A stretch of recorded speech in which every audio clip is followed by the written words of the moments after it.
নিতে পারো না। হ্যাঁ মানছি, মানছি দীপু রোজগার করে, অনেক টাকার মাইনে পায়ও, কিন্তু সেটা তো আমরাও করি। আমরা যতটুকু যা রোজগার করি তাতে আমরা সবকিছু ম্যানেজ করে নিতে পারবো বাবা, সংসারটা চালাতে পারবো। তবে হ্যাঁ, তুমি কিন্তু দীপুর এই পাপের টাকা দিয়ে একটা দানাও মুখে দিও না। কি গো, তোমরা কি বলো, আমরা পারবো না? আমরা আমাদের বাবা মাকে খাওয়াতে পারবো না? এ তো গোদের ওপর বিস্ফোরা, নিজের সংসার টানতে হিমশিম খাচ্ছি, তার উপর আবার বাবা মায়ের দায়িত্ব ঘাড়ে নিতে হবে নাকি? সৌমিলি আমার থেকে অনেক বেশি মাথায় বুদ্ধি ধরে।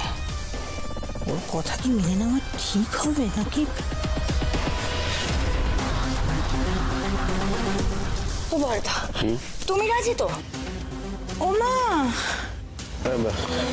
মা বাবার দায়িত্ব নেবে, এতে রাজি ও রাজির কি আছে? অবশ্যই নেবে। বাবা মা, আমরা আপনাদের পাশে আছি, সব সময় থাকবো। প্লিজ বাবা, আপনি বাড়ি ছেড়ে যাবেন না। প্লিজ তোমরা যেও না, আমি থাকতে পারবো না। হ্যাঁ, যেও না প্লিজ প্লিজ প্লিজ। আমাকে এসব কথা বলে কোনো লাভ নেই। আমি তোমাদের কারোর সামনে মাথা নত করব না। আমি একবার যখন চলে যাব বলেছি, তখন আমি এই সংসার ছেড়ে চলে যাব। অনেক হয়েছে, অনেক অপমানিত হয়েছে, আর এক মুহূর্তও নয়। মিনু, আমি শেষবারের মতো বলছি, তুমি যাবে কিনা বলো, নাহলে আমি একাই যাব। কোনো অসুবিধা নেই, উত্তর দাও। এই প্রশ্নে নতুন করে উত্তর দেওয়ার তো কিছু নেই মাস্টারমশাই। যে সংসারে তুমি থাকবে না, সেই সংসারে আমি কি করে থাকি বলো? শুধু যাবার আগে দীপুর কাছে একটা জিনিস জানার ছিল, যেই কাণ্ডটাও কেন ঘটালো, কেন করলো এরকম? আর জানাজানির আমার কাছে কোনো প্রয়োজন নেই। আমি এক্ষুনি বেরোবো। তুমি যদি যেতে চাও তো চলো। বাবা, আপনি সত্যি চলে যাবেন? তোমার কি মনে হয় আমি এতক্ষণ ধরে নাটক করছি? না বাবা, আমি সেটা বলতে চাই না, কিন্তু এটা হতে পারে না বাবা। আপনি আপনি অনেক কষ্ট করে এই বাড়িটা গড়ে তুলেছেন। এই সংসার আপনার আর মায়ের দুজনে মিলে সাজানো। পশু পরিবার আপনাদের, আপনাদের মূল্যবোধ দিয়ে গড়ে উঠেছে বাবা।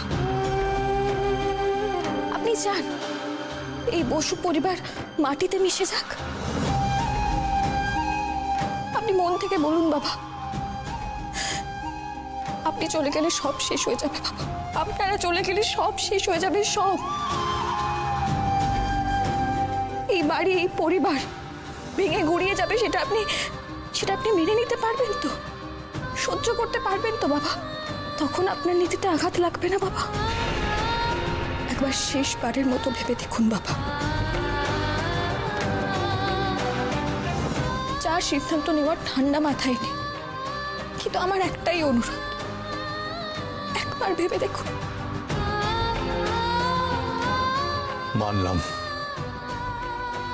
মানলাম তোমার কথা, তুমি ঠিক কথাই বলেছ। এই সংসার তো আমার হাতে তৈরি। আমি চলে গেলে এই সংসার ভেঙে যাবে, সাথে আমিও।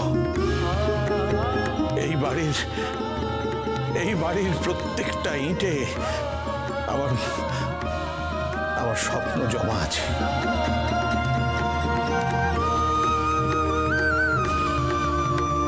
না, আমি কোথাও যাব না। আমি থাকবো। তবে দীপু যে অন্যায় করেছে, আমি তার শেষ দেখে ছাড়বো।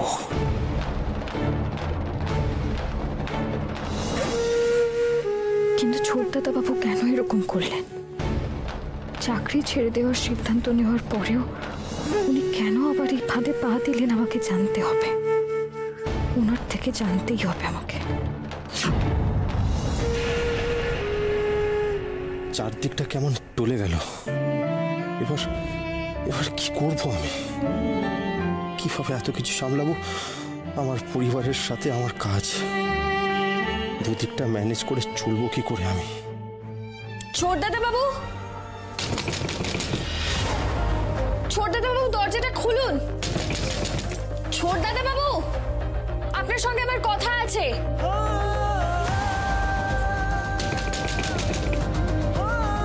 তোমার আমার সাথে কথা থাকতে পারে, কিন্তু আমার তোমার সাথে কথা বলার মুখ নিয়ে নিলাম। তোমার সামনে দাঁড়ানোর সাহস আমার নেই, আমি দরজা খুলবো না। কি হলো, শুনতে পাচ্ছেন না আপনি? দোহাই আপনাকে দরজাটা খুলুন ছোটদাদা বাবু, কথা আছে আপনার সঙ্গে, বলছি তো। কতবার ধরে ডাকছি আপনাকে, দরজাটা খুলুন ছোটদাদা বাবু।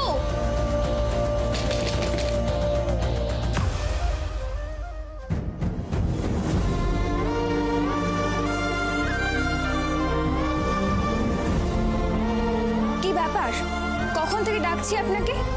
আর কতবার ডাকলে আপনি দরজাটা খুলবেন? বসে আছেন কেন? দরজাটা খুলুন। আমি ঘরে ঢুকবো, দরজাটা খুলুন।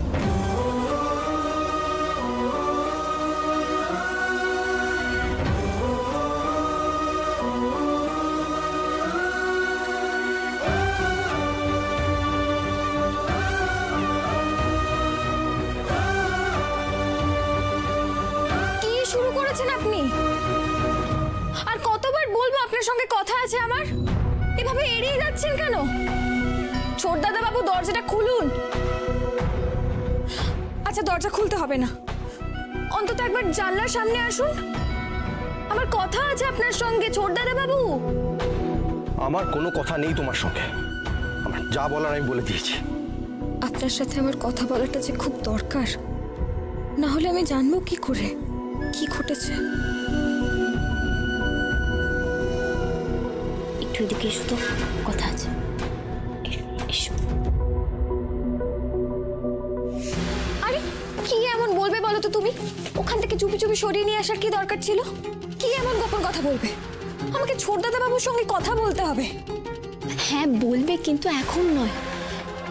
তোমার চোখ মুখ থেকে আমি বুঝতে পারছি যে তুমি অনেকটা রেগে আছো, কিন্তু ছোটকার এখনো একই অবস্থা। তুমি যতই কথা বলার চেষ্টা করো না কেন, কোনো লাভ হবে না। তুমি তুমি একটু শান্ত হও, তুমি আমার কথাটা একবার শোনো, ছোটকা সেই একই কথাই বলবে। ঠিক আছে, বলো। তুমি মাথা ঠান্ডা করে একবার ভেবে দেখো, ছোটকার তো এসব করার কথা না। ও কি এরকম মানুষ নয় তো? তাহলে কি হয়েছে, কেন এরকম ব্যবহার করছে?